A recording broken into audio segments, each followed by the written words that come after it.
Muito bem, bom dia a todos. Iniciando então o nosso bate-papo de abertura desta quinta-feira, dia 18/6, 18 de junho. Quem conversa com vocês é o Fábio Figueiredo, Vlad. Estou substituindo o Stormer, que teve um contratempo, não pôde apresentar o bate-papo de abertura. Usualmente as quintas-feiras são dele, né? Então, quem está especialmente aqui para ver o chat do Stormer vai ter que se contentar comigo, mas amanhã o Stormer estará me substituindo, né? Então a gente fez um troca-troca aqui, certo? Então não fiquem tristes. Eu vou seguir a minha rotina de acompanhamento que a gente faz nos chats, trazendo a movimentação do índice futuro e em seguida a gente abre para interação. Então qualquer dúvida no chat que fica logo abaixo do vídeo, vocês podem interagir comigo. Muito bem. Então começo aqui pelo índice futuro, que vai trabalhando em alta, né? Alta de 1%, recuperando e bem a movimentação de ontem, a movimentação negativa do dia de ontem, né? Que trouxe os preços para a mínima do dia. Tivemos um pregão bastante direcional, que era o esperado. A gente já vai trazer esse conceito do o que seria aí o cenário mais provável para hoje. Tá? Percebam que aqui nos 15 minutos nós tivemos então uma abertura em gap de alta e o mercado renovando as suas máximas. Isso faz com que a gente busque então trades de primeiro movimento assim que esse primeiro movimento aí for finalizado, né? Coisa que ainda não aconteceu. Para que esse primeiro movimento seja então finalizado, máximas e mínimas menores precisam ser feitas. Tá? No gráfico de 5 minutos, quem é um pouquinho mais ousado e tem disponibilidade de tempo de acompanhar, percebeu que já houve, né, o primeiro movimento aqui acionado. Certo? Muito bem. Só um momentinho, pessoal.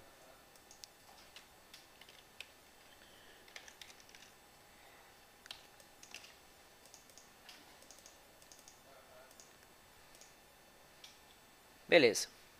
Então, como o nosso foco aqui é o gráfico de 15, né? Então, por enquanto, não aconteceram operações.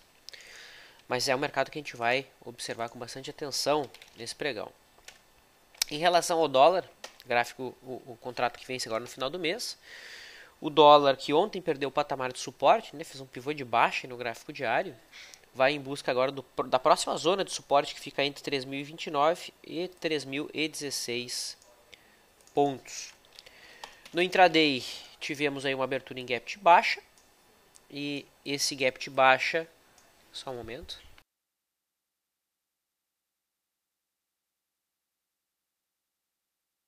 Esse gap de baixa se mantido aberto, tá? Buscaremos então trades de primeiro movimento a partir do momento que o mercado finalizar esse primeiro movimento. Então no dólar ainda não temos oportunidade de trade, assim como no índice, né? Então vamos acompanhar bem de perto.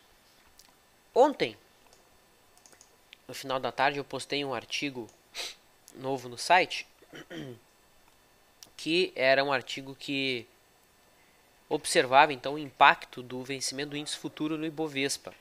Tá? Então aqui trazer um approach estatístico. Não sei se vocês chegaram a ler esse artigo.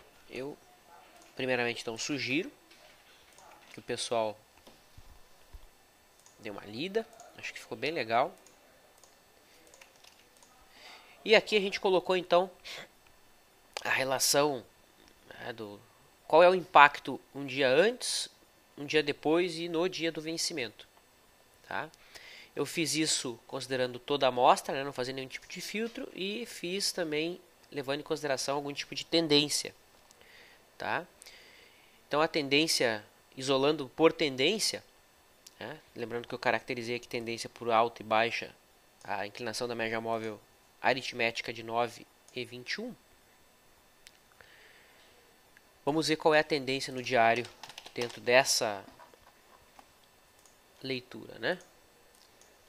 Média móvel de 9. Então ontem a média móvel de 9 fechou caindo.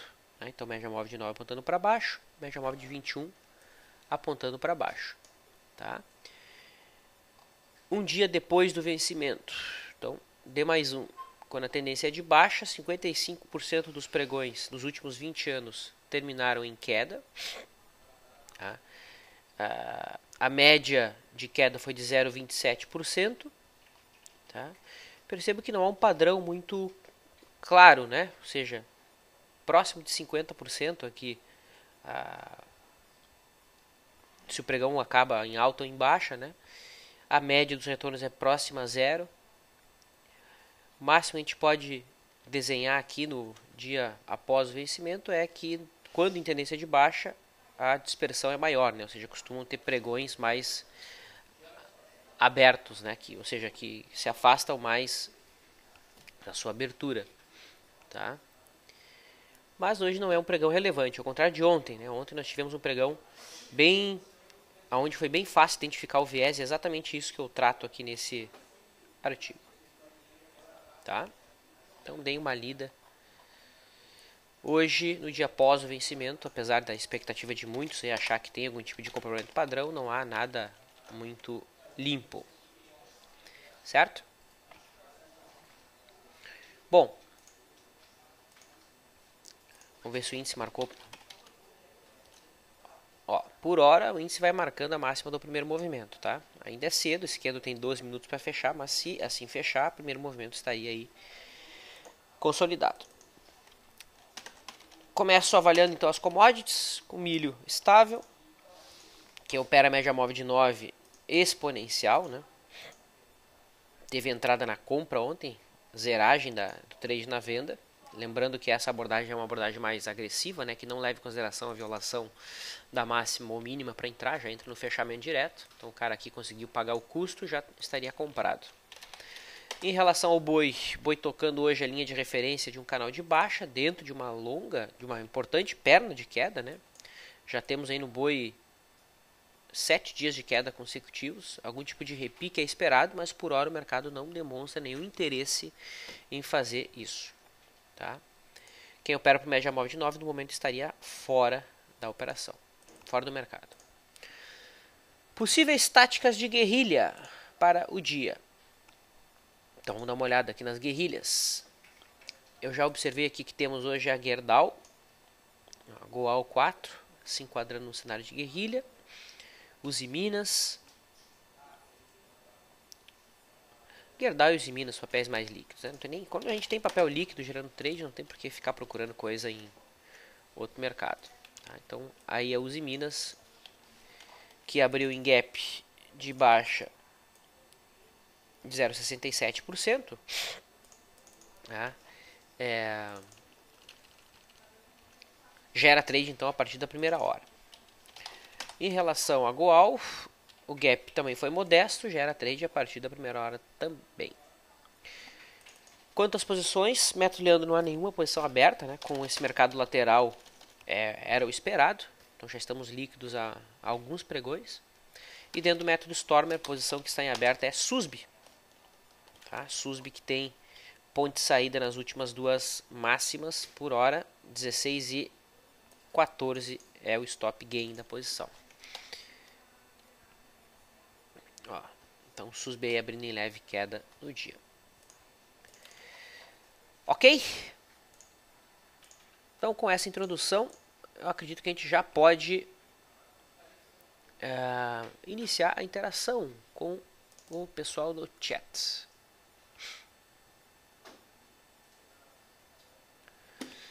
O Adriano fez uma pergunta aqui operacional. Ele diz o seguinte: Vlad, bom dia. Quantos contratos são operados nos minis, digo, devido àquela entrada em 50% da retração?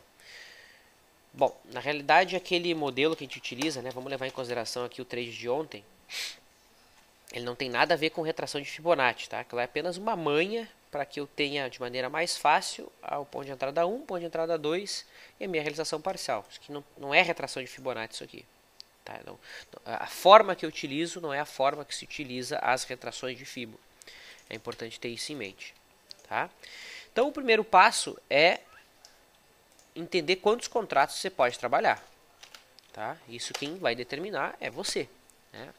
Isso vai estar alinhado com o tamanho do seu capital, com os seus objetivos em cima do mercado e como que você percebe risco.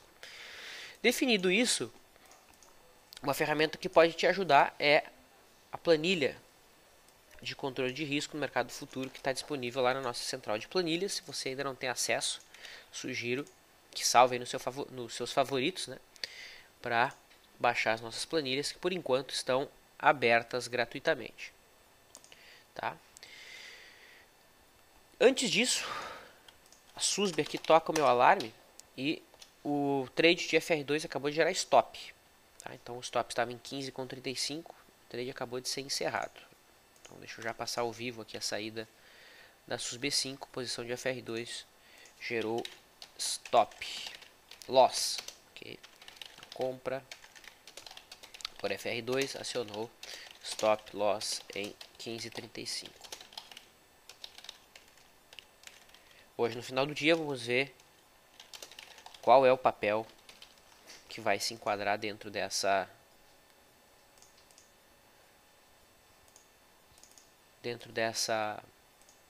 abordagem. Muito bem. Então, deixa eu postar aqui. Eu tenho que avisar algumas pessoas desse stop. Feito. Dizia eu, por Adriano, né, que aqui na planilha de mercado futuro que está lá no site, existe então a possibilidade de você controlar o risco, né? Tem uma calculadora de risco aqui. Como eu estou online, a minha planilha ela fica um pouquinho mais lenta, né? Ó, ela até reiniciou aqui. Nossa, ficou maluca. Vamos fechar isso aqui.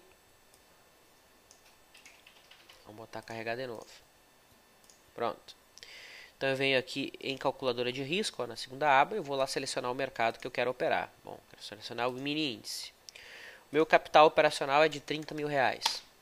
Eu aceito arriscar 1% do meu capital por operação. Então, vamos botar mais, 2%.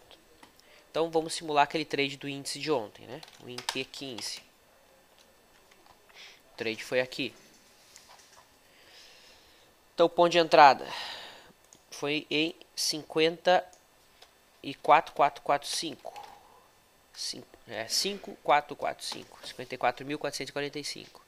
O stop em 54.790. Ou seja, você poderia operar com 30 mil reais. Se o seu capital de risco é 2%, por trade, você poderia operar 8 contratos. Logo, seriam 4 contratos aqui nesse ponto, na primeira entrada. Ok? E outros 4 contratos se o mercado voltasse para o ponto planejado de segunda posição. Tá? Lembrando que essa é uma abordagem bastante conservadora. Tá? Você pode até, se não quiser ser tão conservador, pode usar o manejo de risco até mesmo mais agressivo, né? Sendo que na maior parte das vezes você vai trabalhar com a metade da posição. Raros serão os trades, não digo raros, mas 20% dos trades acabam gerando a segunda entrada. Tá? Então quem vai definir o número de contratos a ser trabalhado é o capital que você tem e o quanto que você arrisca do seu capital por operação. Entendido? Ficou claro? Legal. Vamos voltar aqui no índice. Ó, percebam que o índice desconfigurou o cenário de já ter feito o primeiro movimento, né? No gráfico de 15 minutos. Já desconfigurou. Está fazendo máximas cada vez maiores. Então eu preciso ter máximas e mínimas menores para eu poder marcar a máxima do primeiro movimento. Para a partir daí buscar operações. Tá? Vamos ver no dólar. WAN. O dólar está querendo marcar nesse candle aqui a mínima do primeiro movimento. Faltam 4 minutos.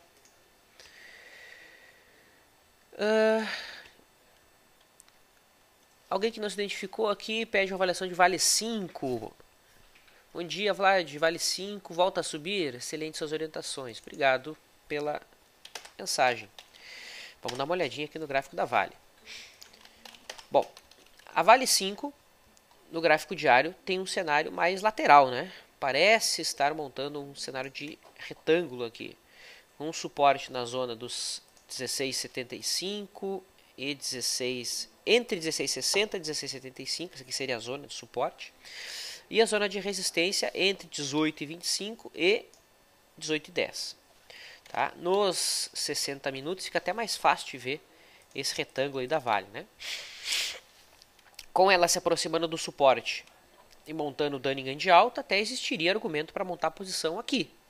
Tá? Um cara 100% grafista montaria a posição aqui nesse ponto, buscaria um alvo lá na zona dos 18,10 e posicionaria um stop abaixo aqui dos 16,58. Tá? Uma outra maneira em que você não precisaria utilizar um stop seria montar uma trava de alta. Tá? Você poderia montar uma trava de alta se você prefere trabalhar com calls, né, com opções de compra. Bom, poderia utilizar aqui a Vale J18 contra Vale G18 contra Vale G19. Então lá você coloca o risco, o valor que se aceita perder como um todo, né? Então só, se eu compro a G18 a 63 centavos e eu vendo a G19 a 33, há um risco desse trade de 30 centavos. Tá? Supondo que eu possa perder R$1.000, o risco da trava é 30 centavos, então eu poderia comprar 3.300 Vale G18 e vender 3.300 Vale G19. Tá? Uma outra alternativa é trabalhar com put. Tá? Então poderia trabalhar Vale S18 contra Vale S19, né? Que é a série do mês de julho, S de sapo. A diferença é que em puts eu recebo o lucro máximo, né? E aí eu posso alocar título público como área de garantia. Eu posso alocar CDB ao invés de pagar para entrar na operação. Eu não preciso colocar dinheiro no trade. Aí eu vejo sim a Vale com um cenário interessante, mas de curtíssimo prazo aqui, né? O papel já vem caindo a 1, 2, 3, 4, 5 dias, está em cima de um suporte. Dentro de um prazo menor, eu vejo espaço para uma operação mais ousada.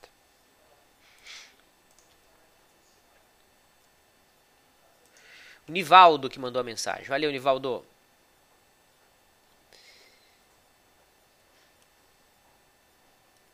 O Lobo fez uma boa pergunta. Vlad, desculpe se a pergunta é óbvia, mas por que você tem analisado o contrato CCMU e o BGI V15 em vez de dos contratos mais próximos, né? Do N do milho e o U do boi? Porque a gente olha os contratos mais líquidos, Lobo. Sempre observe os contratos mais líquidos, tá? Então, por exemplo, CCMU 15 hoje já negociou 136 negócios. Vamos ver o N. CCMN, ó, nem negociou, né? CCMN nem negociou ainda. Acho que nem tem book mais, nem tem. Já venceu o score. Que nem tem liquidez, né? E o BGI-U, ó, BGI-U hoje teve nenhum negócio.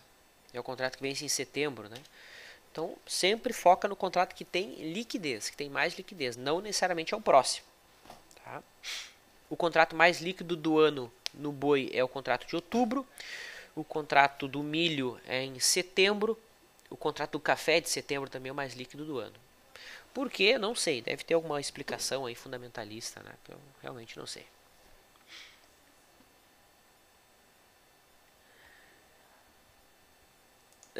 Vamos lá, vamos seguir. O Tinoco coloca, Vlad, meu brother, quanto tempo vai demorar para eu comprar Vale a R$10? A R$10, Tinoco? Olha, eu nem sei se ela vai até lá, né? Óbvio que ela pode ir, sem dúvida. Mas esse é um cenário bem afastado, né? Perceba que antes dos 10 ali tem a zona dos 13. Se por acaso ela continuasse em tendência de baixa, né? Ela tem uma zona de suporte lá em R$14, R$13,90. Depois disso, se vier perder esse patamar, R$9,20. Então tá bem longe disso acontecer. Por enquanto eu não apostaria nesse cenário não. Tá? É um cenário pouco provável, pelo menos com as informações que a gente tem hoje. tá? Dentro de uma ótica de prazo maior, aqui a expectativa ainda seria um retorno à média. Principalmente num gráfico mensal aqui, que não aconteceu. Quando eu digo média, média móvel de 21 meses, né? Coisa que a Petro fez, ó. Coisa que a Usiminas fez. Ah não, os Minas não chegou a fazer, ó. Faltou um pouquinho aqui para os Minas fazer, né? Faltou 5%. Feito, Lobo. O Jiraya pede pra gente fazer uma contagem de ondas nos 15 minutos do índice. Vamos dar uma olhada. Nem sempre é fácil, né? Eu sempre digo isso, nem sempre é simples contar ondas nos 15 minutos. E perceba que não tá fácil mesmo porque esse contrato acabou de nascer, né? Ó, então eu não tenho histórico para contar ondas aqui. Assim sendo, eu coloco lá o gráfico de Bovespa, que é o gráfico que a gente já está acompanhando e que tem o acompanhamento semanal, né, que a gente faz ali no site. Toda semana eu posto um artigo com os cenários do Ibovespa. E alguns cenários aqui são possíveis, tá? Então eu vou fazer ao vivo aqui quais seriam os cenários. Então o cenário 1 seria o seguinte. Dessa correção que iniciou lá no começo de maio já ter sido finalizada, tá? Então aqui teria sido a onda 1, aqui teria sido a 2, tá? 1, 2, 3, 4, 5, aqui teria sido a 3, aqui teria sido a 4, 4, e aqui teria sido a 5. 5. Esse aqui é um cenário, tá? Esse aqui seria o cenário do mercado ter feito aqui a onda A, né? Depois de 5 movimentos, o mercado estaria então corrigindo em 3 tempos, em ABC. E a gente estaria agora no processo da onda B. Se esse aqui for o cenário, o que está faltando aqui? Se esse aqui for o cenário, está faltando mais uma perna de baixa para fechar o A, B, C. Tá? Então o que vai confirmar esse cenário aqui é o fato do mercado perder o suporte, perder com consistência. Tá? Agora, existe uma outra possibilidade. Né? A possibilidade de aqui ter sido a onda A, de a onda A já ter sido finalizada. Aqui. De essa aqui ter sido a onda B. E aqui o mercado ter terminado a onda C. Né? Se essa contagem aqui for a correta, nós estaríamos prontos para fazer mais um movimento de alta em 5 tempos. Tá? O que vai confirmar esse cenário? Acima da resistência prévia. Tá? Então aqui o mercado já teria feito a onda A, B, C, a onda C em 5 tempos, 1, 2, 3, 4, 5. Tem divergência, tudo validando a contagem. Tá? Mas o mercado precisa romper a resistência para confirmar essa visão. O que importa é o seguinte. As duas leituras colocam o Ibovespa dentro de uma onda 4. Né? Aqui, ó. 1, 2, 3, a gente estaria dentro da onda 4. E a onda 4 é a mais difícil de ser operada. Dentro da onda, os movimentos dentro da onda 4 são os mais complexos. Ela é uma onda complexa por natureza. Tá? E isso explica o porquê que o Jiraya acabou de colocar. Ó. Nesse momento de maior definição, eu me perco completamente na contagem das ondas. E, cara, faz sentido. Faz sentido. Realmente é o momento mais difícil de contar. A gente está num período muito complexo mesmo. Né? Onde o mercado pode perder o suporte e ter uma contagem corroborando. E o mercado pode romper a resistência e também ter uma contagem corroborando. E é por isso que as ondas de Elliott, por muitos, é odiada.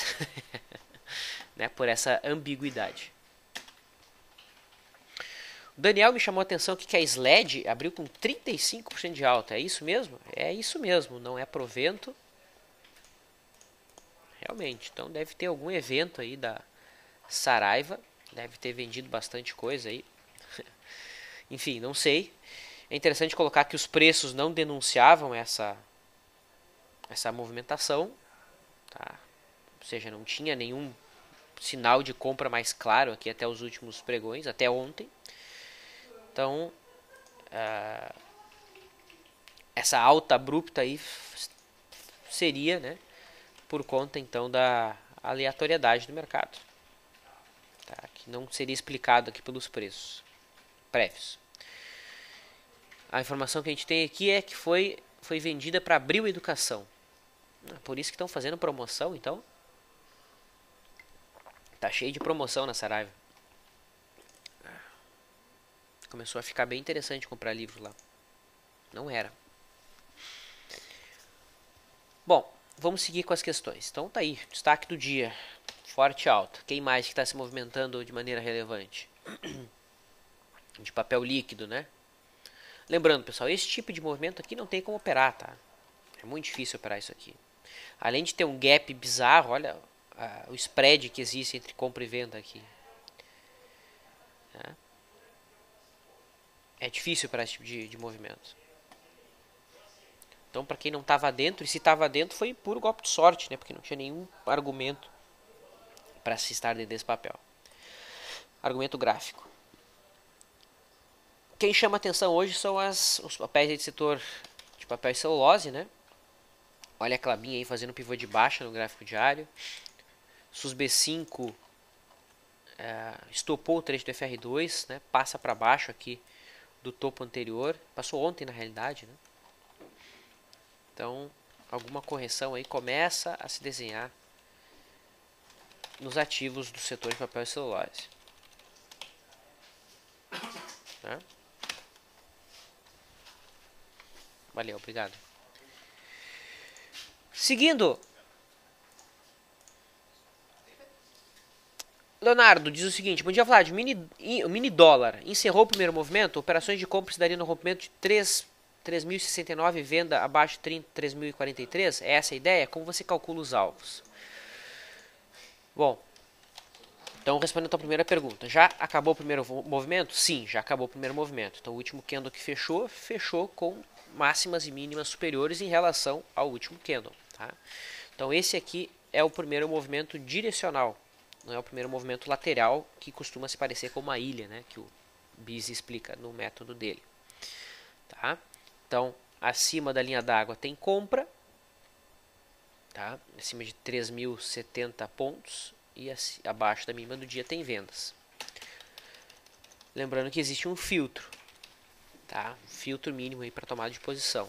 O cálculo para alvos, bom, isso é bastante pessoal, né? Lembrando, você pode utilizar um alvo fixo, sendo 10% da volatilidade, pode utilizar um alvo de 20% da volatilidade. Você pode utilizar um alvo em cima de suportes, né? No caso de uma venda, né? Eu posso projetar meu alvo através do risco, tá? No caso do método Leandro, que é o método que a gente segue já há bastante tempo, de maneira bastante sistemática, de maneira muito sistemática, o alvo ele é projetado a partir da distância do preço médio de entrada em relação ao stop. Tá? Então, o ponto de entrada 1 em relação ao stop, a metade desse caminho eu tenho o ponto de entrada 2. Entre o ponto de entrada 1 e o ponto de entrada 2, existe o preço médio, a distância entre o preço médio e o stop, projetada para baixo, se for uma venda, projetada para cima, se for uma compra, é o alvo de realização parcial, pelo menos é assim que a gente veio trabalhando nos últimos 2 anos e meio já, quase 3 anos. Tá? Lembrando que esse modelo e muitos outros estão na nossa loja virtual. Tá? Vários treinamentos, você pode vir aqui em treinamentos, pode ir para o prazo operacional, aqui a gente está falando de day trade, então vamos dar uma olhada aqui no curso que eu estou falando, que é o método Leandro aplicado ao mini dólar e mini índice. Tá? Então aqui a gente explica em detalhes, tem uma apostila, aqui no treinamento tem perguntas e respostas, né, onde você pode ir lá treinar o seu conhecimento, certo? Então fica a dica aí para quem quer conhecer em detalhes a abordagem. É importante não pegar de ouvido, né? Porque às vezes o cara pega um detalhezinho, falta um detalhe, daí acha que está replicando o método e na realidade está correndo mais riscos do que deveria, né?